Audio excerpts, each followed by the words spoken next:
I'm doing this a little late. I had to work today. Had a long day today. It's Friday anyway. Silver kind of pulled back a little bit more. Looks like it's going to end up around, probably around the 1250 mark, maybe the 12 at the lowest, but we should get a real good buy signal. I don't think it's going down to 1150. That's okay. It doesn't have to. The Bollinger Band's right under 12, so if it goes below that, that's definitely going to be waiting for the next buy signal. So volume is real low today, so the sellers are lessening. Yeah, it's going to be setting up for pretty soon. I got a comment about how I buy silver and how I protect it from people, and I buy a lot from eBay. I know I pay more, but I don't have to wait for it. It comes right to me because I don't really trust someone that sold me silver and then I have to wait a few months to get it. There's a couple of good websites I've heard about I've never used, but seekbullion.com would be one of them. I trust the guy that I've been reading his stuff for a long time, and I trust that guy. APMEX is another one, APMEX.com. But I just buy on eBay because I know 2 days later I have my silver. I pay a little more for it now. When it's $100, it won't really matter the extra I spent on it. So one thing you want to think about if you have silver in your house is don't tell too many people. I mean, it's kind of exciting. You have silver, you have something real. It's going to go up in price. It's exciting, but you shouldn't tell anybody. You don't have to tell, because even if you trust them, because they could be talking to someone that they trust, find out where you live, and they'll come get your silver. Or they could be talking about it, and someone can overhear them talking about it and come to your house and get your silver. Even if you have a safe with a gun to your head, they're going to get your silver.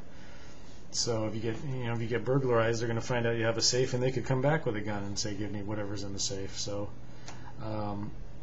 safety deposit box is good. Of course, if the banks fail and close, you can't get at it, but I don't see that really. I don't know if that will happen or not, because they pretty much have to let you in to get your stuff. And even if the banks are closed, it doesn't mean it's going to be closed forever. You're holding on to your silver anyway. But that's where I have mine, because it's free.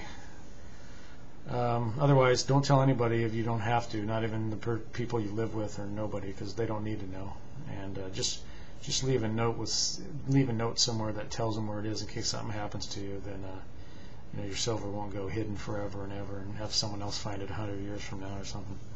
So just because you can trust someone, and if you have to tell someone that you live with, your husband, your boyfriend, whatever, tell them not to tell anybody. Only you two know. You don't want anybody overhearing anything or getting away. Especially if people get desperate and they go, "Oh, they have silver." No, you don't want to do that. So keep it secret. I know it's kind of exciting. You want to show people what you have and all that, but you have to kind of think. Unless you only have a few ounces, it's not a big deal. But when you start getting up in the hundreds of ounces, it gets to be a big deal. So don't do that. And what else? Oh, I wanted to talk a little bit about why people are in so much trouble now, and it's kind of a principle that I try to live by, and it goes: when things are good, when you're making a lot of money, if you're making money now and you've got extra money, you're invested in silver, that's good. You should always be thinking, how can I cover my downside now? So when things get bad, and they always go bad, they always get good and they always get bad, and it goes back and forth. How can I pay down debt, pay down more, or put money away for, put some bill money away, at least 6 months, maybe a year's worth. You should be starting thinking about, okay, times are good, but we're not going to just be blowing our money so that when times turn down, we have nothing. And that's what everybody did. That's why they're in the problem. That's why they're in the trouble they are now. And then when things are bad, like they are now, if you're struggling with money, you should always be thinking about, how can I put myself in the best position to take advantage of the next time when fortune comes my way again. So when you're experiencing one thing, you should be thinking about the other. Always take care. Pretty soon, your downside is covered. You never have to worry about that, and your upside your upside potential is unlimited, because you've paid down your mortgage, or you've put money in the bank, or you've bought silver.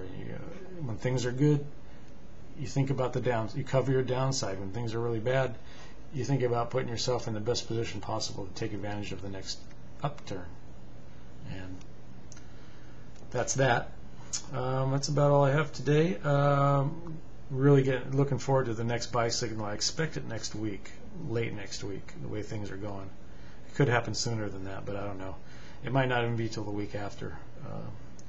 So just stay tuned, and I think that's about it. Oh, I watched a good series on YouTube called Fiat Empire. I think 1 through 7. Look up Fiat Empire. It's pretty good. I've looked at just about every video on money I could find, and that was a good one. So look it up, and I guess that's all I have for today. Hopefully next week we'll get a buy signal and we'll load up. All right, thanks.